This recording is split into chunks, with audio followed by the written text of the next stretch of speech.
Hello again, and welcome back to the work of personal growth and development. In this video, we'll discuss some easy ways to get to our self-discovery, to know who we are.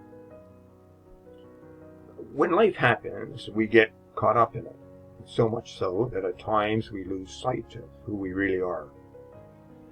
And when that happens, it's time to settle down and rediscover ourselves. Try to find a way to renew ourselves. And how do we do that? Well, over the next few minutes, we'll learn 4 easy ways to self-discovery. And the first one is writing in a journal. And something happens when we write down our thoughts, feelings, and our goals in a journal. Something magical happens. We get to know who we really are. And when we're writing, we should include all our feelings, both the deepest fears and the highest joys, as well as our regrets and our hopes. And we don't have to really be secretive here. We don't have to censure ourselves. After all, this is all about us, or all about me. And nobody's going to see this except me unless I want to share it with somebody. So we need to keep it honest and let it hang out into the open. I had been journaling for some time, and out of that journaling, I actually been able to write a book, which is now on Amazon, but we'll talk about that at another time. Over time, your journal will begin to show patterns in your behavior and will allow you to really see what makes you. Secondly, the self-discovering, coming to yourself, what we need to do is bring to the surface what really makes us happy in the past. So what we're doing here is calling to mind the moments when we were really happy. And what did those moments look like? Were they because maybe you were afraid with people who you loved? Or maybe it's about people who really cared for you? Or maybe you were just active in sports or spending time with hobbies? Or maybe you really enjoyed the work that you were doing? The key is what really made you happy? Now, we can't bring back the past, those things that made us happy, but we can learn from the past. And part of that past is what really made us happy. And so when we look back, we may find some treasures that we can bring forward to fulfill our moments now and into the future. This is really what it's all about. The happy memories we want to capture and say, okay, what was I doing back then, and how will that make me happy today and tomorrow? The third thing is really to learn yourself again, or to love yourself again.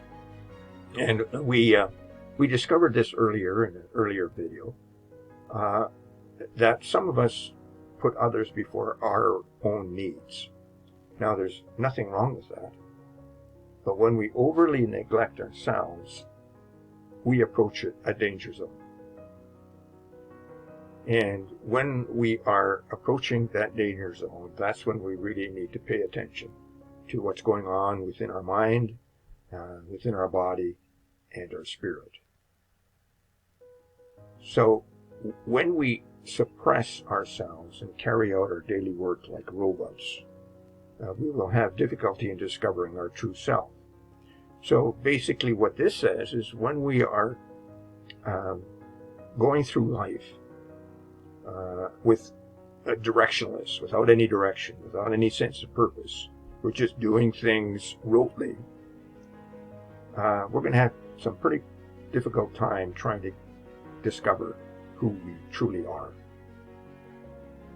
Now, sometimes we need to remove ourselves from the hustle and bustle of our lives. We need to turn off the emails, the smartphone, and all those distractions we place on ourselves. And we need to rejuvenate, which says we should look at ourselves and renew ourselves, become a new person. Consider a day or two retreat, for example. Some people like to take off to a spa as a way to do this.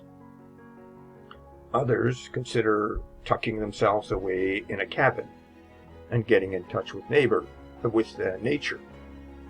While still others consider their backyard as a quiet refuge, a place to retreat to.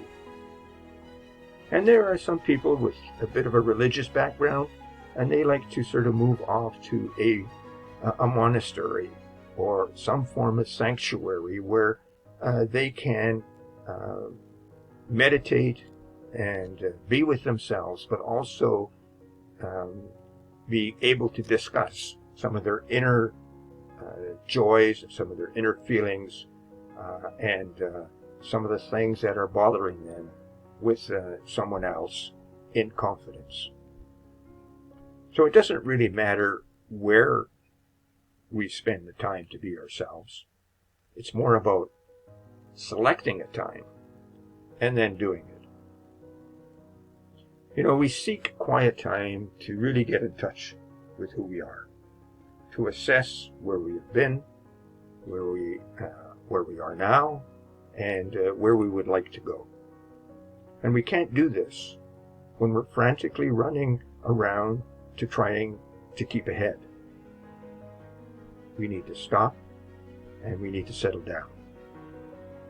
And it's during quiet time when we journal the best, and when we become mindful of the moment that we're in, and can get to the bottom of who we are in mind, body, and spirit.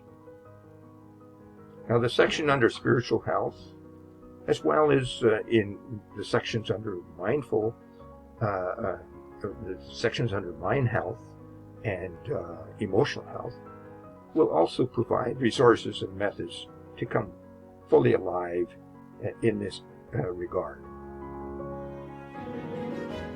And the fourth way in which we can rediscover who we are is get in touch with our feelings. And sometimes we're afraid to touch our feelings, yet all of us have them.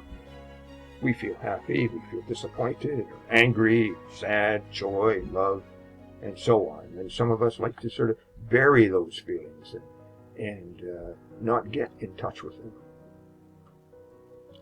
But the more we get to know our feelings, our emotions, the more we become more real to ourselves.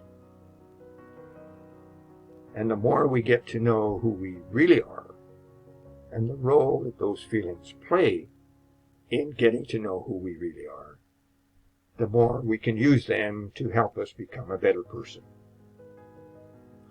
And when we get to appreciate those feelings, we can begin to move, if we are in a negative frame, to a more positive outlook on life. It really becomes a freeing experience for us. So now we come to the end of this 8-part series about reaching our full potential through self-development and growth.